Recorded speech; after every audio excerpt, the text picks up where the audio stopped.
Welcome to the most trending channel. Today we are going to discuss the two anime streaming giants merge.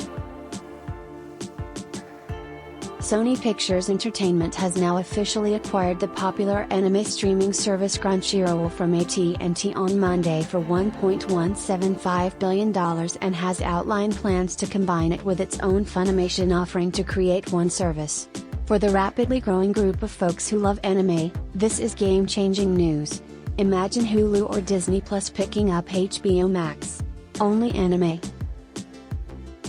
Anime is a rapidly growing medium that enthralls and inspires emotion among audiences around the globe, Kenichiro Yoshida, chairman and CEO, Sony Group, added in the statement. What happens next? Sony will look to consolidate both services under one umbrella. Whether that involves folding Crunchyroll content into the Funimation service, or the creation of a whole new service completely, remains to be seen.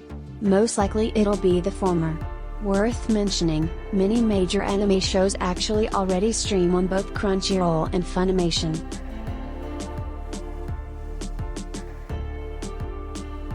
Despite the positive spin from both Crunchyroll and Funimation, there is a certain amount of anxiety among anime fans subscribed to either service. As of right now, it's unclear what will mean for anime content coming to the West.